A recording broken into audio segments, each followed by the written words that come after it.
first, we'll start with the American League. Patrick, we'll go Chris Davis.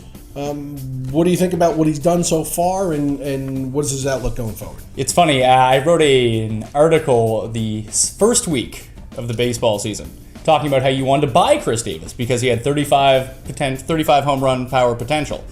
And now he's already eclipsed that. So who knows what the future holds for Chris Davis. Right now, the one number I look at is his 36% home run to fly ball rate. That's too high. That's basically Bonds pace. And this isn't Barry Bonds. So I think we see with a lot of these guys, and at least the non-PED guys, that in the second half of the season, they tend to wear down a little bit. You just don't hit home runs at the same sort of clip. So I don't think he gets to maybe he gets to 62, who knows. It'd be nice to see, but I figure he finishes somewhere around 50, maybe 51, 52, 53, that sort of range. So still a very productive player in the second half. Probably not the second best. He's almost at 40. He is. He's at 37 at the break. So yeah, that's still a lot of home runs. I mean, take 37 out of it, and let's go back to the beginning of the season. If you told me he was going to hit 17 home runs in one half of the season, on pace for 34, that's a big season from Chris Davis. Well, wait, clearly there's a difference. When the season first started, and he started off like a ball of fire, and him and John Buck, everybody, well, at least you and I, noticed it was a total two different things. We were recommending stay with Chris Davis and get rid of John Buck, sell him high. But there was a reason for that. Well, yeah, we look back into basically the prospect that he was. And that, he was a notable prospect, a notable power prospect out of all things, and his swing changed. Well, here we go. He played 472 minor league games in the Texas organization. So that's the equivalent of 3 full Major League Baseball seasons. Okay? So that averaging out to 157 games a year. He had 118 home runs. That's 40 home runs a year. So it's not like, there are people claiming, he might be on PEDs. No, I don't think... He was a power hitter from the day he entered pro ball. I don't think anyone is saying that, but let's say even if he hits 20 home runs in the second half, there aren't as many games in the second half is one thing. It's not really the second half. We've already entered the second half. So let's say we just factor in 20 home runs, which is a ton of home runs for a 70-game period. Right. He's only at 57. Right. And that's still 20 still a ton. So he's still considerably over 300. Where do you think he ends up there? Right now, his batting average of balls in play is 355. But a lot of that, is not taking into consideration that he hits home runs, which aren't considered balls in play. So he's getting an average. Well, they don't consider a home run a ball in play. It's not in play. It's not foul. It's not in play. A strikeout isn't a ball in play. A foul out isn't a ball in play. Well, it should be. That's kind of like, with pitching, if you hit the batter, it doesn't count against the guy's whip, which is pretty silly. It's one of those things. But the thing is, we measure batting average of balls in play because of what the defense does behind you. Right. And maybe a foul out is. Yeah, I think a foul out is. That's my bad.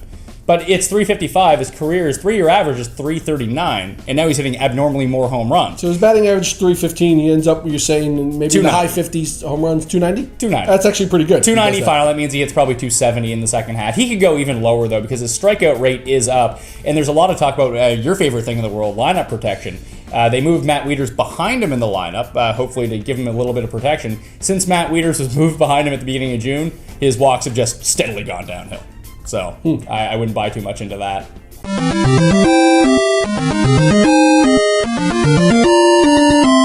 Let's move on to the next guy, Robinson Cano. He's playing for a contract, Robinson is. And my feeling is he's playing for a contract, so the stats are going to start to pile up here in the second half. Your thoughts? His stats piled up in the first half. He's on pace for 40-something home runs. He's going to hit over 300. He's going to score over 100 runs, drive in over 115. He's having a great year. Yeah. He is the guy that you thought you drafted, unless you took him first overall, which, he's not the best second baseman this year in terms of fantasy. That's kind of an outlier. He's actually third, among second basemen. He's behind Kipnis and Pedroia. Right. Because he doesn't run. Yeah. Yep.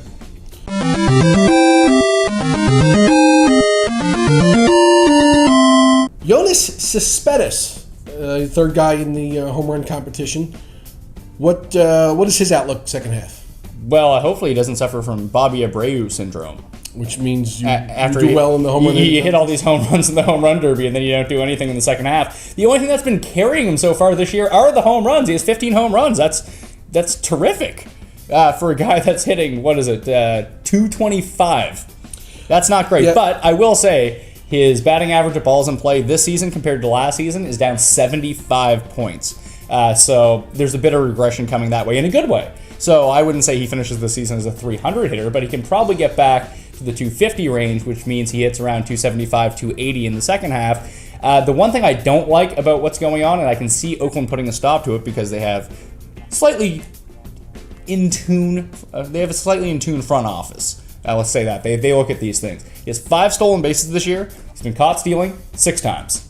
So he might have the old red light when he gets on the base paths now. Yeah. I think he I know it's his first year last year, 292.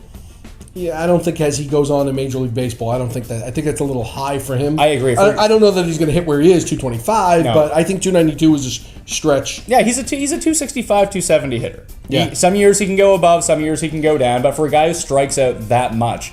Look, it happened to Curtis Granderson. Last year, though, he only struck out 102 times all of last season. He's already got 80 strikeouts already. Strikeouts are way up. They're up 6% from last year. He's learning American baseball. It's okay to strike out. Yeah, I guess so. And just it's acceptable now. Take home run cuts every single time. I think he's a nice buy low, though, for the second half. For the power that you're going to get out of him, and it's not like he's going to stop stealing altogether. He just needs to pick his spots better, but he should have a little bit of a rebound, especially in the average department in the second half.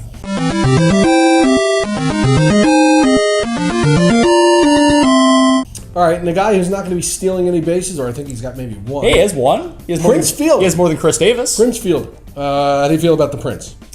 The Prince is sort of bizarre. His home run to fly ball is down 5% from his 3-year average, so you'd expect that number to go back towards where it's been, or this is just a complete down year for him. I mean, 16 home runs out of your average player over one half of a season isn't so bad. At a Prince Fielder, you sort of drafted him to hit home runs, and he's not doing it, but the RBIs are there.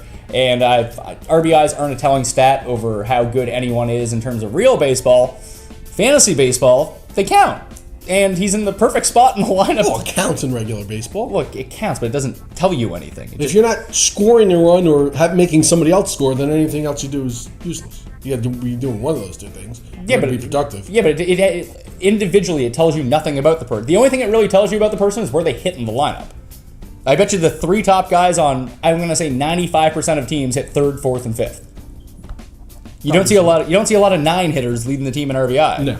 And maybe because they're not as good as Prince Fielder or the number 3 hitter on their team or the number 4 hitter, but they also don't get the same amount of RBI opportunities. Right. This is all about opportunities. And when you have Miguel Cabrera hitting in front of you, he gets on base a ton. Austin Jackson gets on base a ton. Johnny Peralta gets on base. So when you always have guys on base, you're going to have the opportunity to drive guys in. That's not going anywhere for Prince. He could use the guys behind him in the lineup to be a bit more productive. Maybe he'll score a few more runs because he's still getting on base at a 400, not quite 400, but high 3s clip, which is still pretty good. So I like where he's at right now. His BABIP's down almost 20 points. His walks are down and his Ks are up. I don't like that. Hopefully that all remedies itself in the second half. I think his 3-year average shows that he's capable of doing that. He may have had a career year last year, though. First time he had ever hit 300, dominated in power. You know what amazes me about that? Now, I know daily fantasy is kind of new to the thing, but how much of the time his price is so cheap relative to some of the other first basemen? I'm really shocked by it. The thing that I'm amazed the most about Prince Fielder, and I think I mentioned this to you yesterday, is he's had 7 full major league seasons before this year. And he's averaged 160 games per year played. And a man of that size, to have that durability and to be able to count on him to be in the lineup, just the lore of averages, you would think he would have stubbed his toe or something. It's remarkable for a man of that stature to be able to be that durable to me, and I don't see any reason why he won't be durable the second half.